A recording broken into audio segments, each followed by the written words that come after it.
India's Got Latent Row Vertical Bar High Court grants interim protection from arrest to YouTuber Ashish Chanchlani in Assam Police FIR.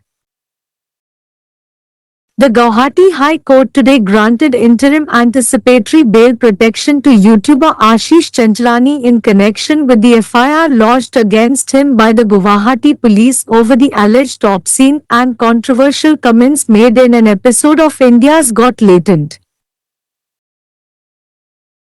However, a bench of Justice Mridul Kumar Kalita directed Chanchlani to appear before the investigating officer within 10 days.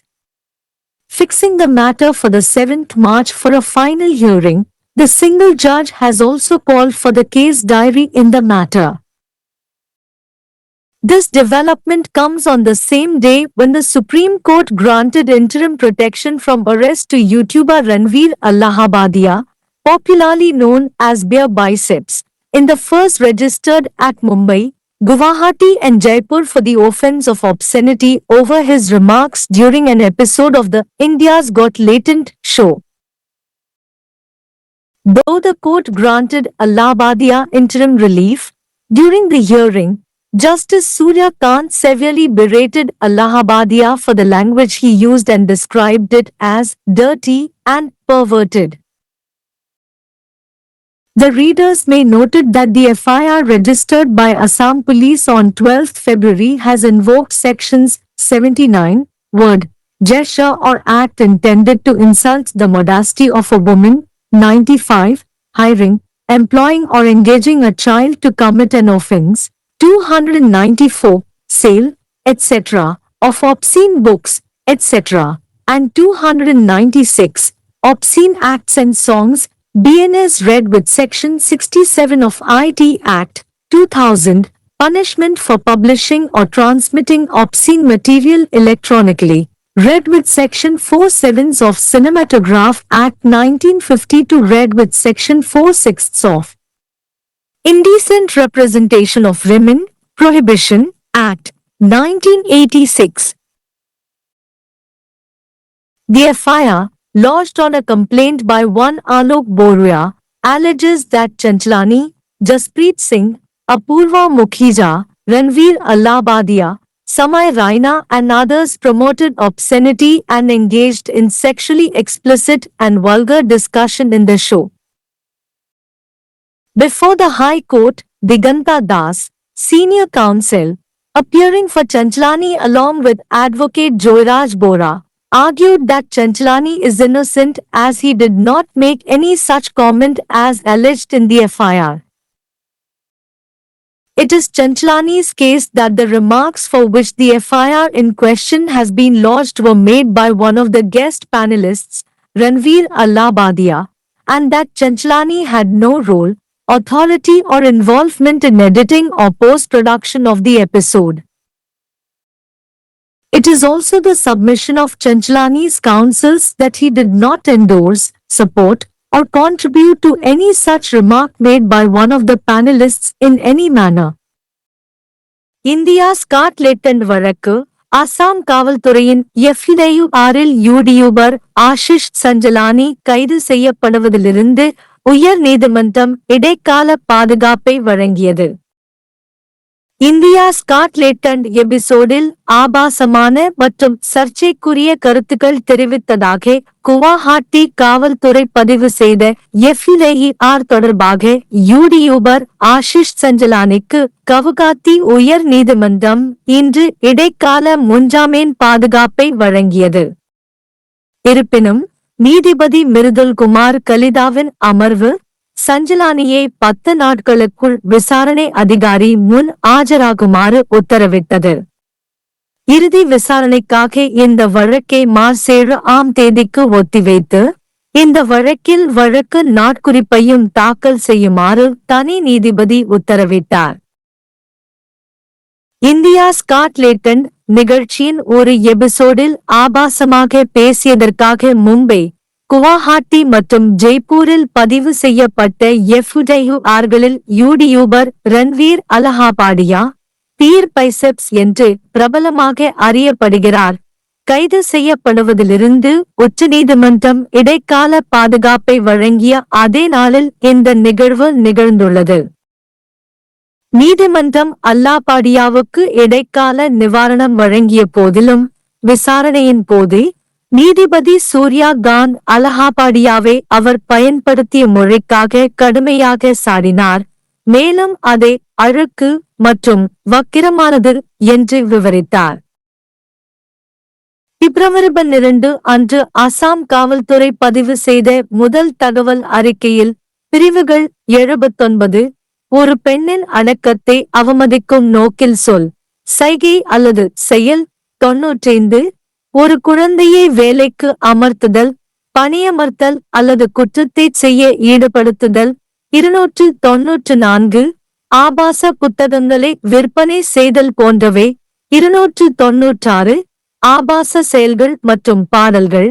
பிரிவுகள் BNS உடன் ID சட்டம் 2000 இன் பிரிவு 67 ஆபாசமான விஷயங்களை மின்னணு முறையில் வெளியிடுதல் அல்லது பரப்புவதற்கான தண்டனை, பிரிவு 4 இன் கீழ் 7 உடன் சினிமாட்டோகிராஃப் சட்டம் 1952 உடன் 4 இன் கீழ் 6 உடன் பெண்களை அநாகரிகமாக சித்தரித்தல் தடை சட்டம் 1986 இன் பிரிவு 4 இன் கீழ் 6 உடன் படிக்கப்பட்டுள்ளது என்பதை வாசகர்கள் கவனிக்கலாம். அலோக் போர்வா என்பவர் அளித்த புகாரின் பேரில் பதிவு செய்யப்பட்ட முதல் தகவல் அறிக்கை சஞ்சலானி, ஜஸ்பிரீத் சிங், அபூர்வா முகிஜா, ரன்வீர் அல்லாபாடியா, சமை ரெய்னா மற்றும் பலர் நிகழ்ச்சியில் ஆபாசத்தை ஊக்குவித்ததாகவும் பாலியல் ரீதியாகவும் ஆபாசமாகவும் விவாதித்ததாகவும் குற்றம் சாட்டுகிறது. உயர்நீதிமன்றத்தில் சஞ்சலானியின் சார்பாக ஆஜரான மூத்த வழக்கறிஞர் திகந்தா தாஸ், வழக்கறிஞர் ஜாய்ராஜ் போராவுடன் சேர்ந்து சஞ்சலானி நிரபராதி என்று வாதிட்டார், ஏனெனில் அவரில் கூறப்பட்டுள்ளபடி எந்த கருத்தையும் தெரிவிக்கவில்லை. கேள்விக்குரிய எஃப்ஐஆர் பதிவு செய்யப்பட்டுள்ள கருத்துக்கள் விருந்தினர் குழு உறுப்பினர்களில் ஒருவரால் ரன்வீர் அல்லாபாடியா செய்யப்பட்டவை என்பதும் அத்தியாயத்தின் எடிட்டிங் அல்லது பிந்தைய தயாரிப்பில் சஞ்சலானிக்கு எந்த பங்கும் அதிகாரமும் அல்லது ஈடுபாடும் இல்லை என்பதும் சஞ்சலானியின் வழக்கு. சஞ்சலானியின் வழக்கறிஞர்கள் குழு உறுப்பினர்களில் ஒருவர் கூறிய அத்தகைய எந்தவொரு கருத்தையும் அவர் எந்த வகையிலும் ஆதரிக்கவோ அல்லது பங்களிக்கவோ இல்லை என்பதும் சமர்ப்பிப்பு. इंडियाज गॉट लेटेंट विवाद, असम पुलिस की एफआईआर में यूट्यूबर आशीष चंचलानी को हाई कोर्ट ने गिरफ्तारी से अंतरिम संरक्षण दिया। गुवाहाटी हाई कोर्ट ने आज यूट्यूबर आशीष चंचलानी को इंडियाज गॉट लेटेंट के एक एपिसोड में कथित अश्लील और विवादास्पद टिप्पणियों को लेकर गुवाहाटी पुलिस द्वारा उनके खिलाफ दर्ज एफआईआर के संबंध में अंतरिम अग्रिम जमानत संरक्षण प्रदान किया। हालांकि न्यायमूर्ति मृदुल कुमार कलिता की पीठ ने चंचलानी को 10 दिनों के भीतर जांच अधिकारी के समक्ष पेश होने का निर्देश दिया। मामले की अंतिम सुनवाई के लिए 7 मार्च की तारीख तय करते हुए एकल न्यायाधीश ने मामले में केस डायरी भी मांगी है। यह घटनाक्रम उसी दिन हुआ है जब सुप्रीम कोर्ट ने इंडियाज गॉट लेटेंट शो के एक एपिसोड के दौरान उनकी टिप्पणियों को लेकर अश्लीलता के अपराध के लिए मुंबई, गुवाहाटी और जयपुर में दर्ज एफआईआर में यूट्यूबर रणवीर इलाहाबादिया, जिन्हें बियर बाइसेप्स के नाम से जाना जाता है, को गिरफ्तारी से अंतरिम संरक्षण प्रदान किया था। हालांकि न्यायालय ने इलाहाबादिया को अंतरिम राहत दे दी, लेकिन सुनवाई के दौरान न्यायमूर्ति सूर्यकांत ने इलाहाबादिया की भाषा की कड़ी आलोचना की और उसे गंदी और विकृत बताया।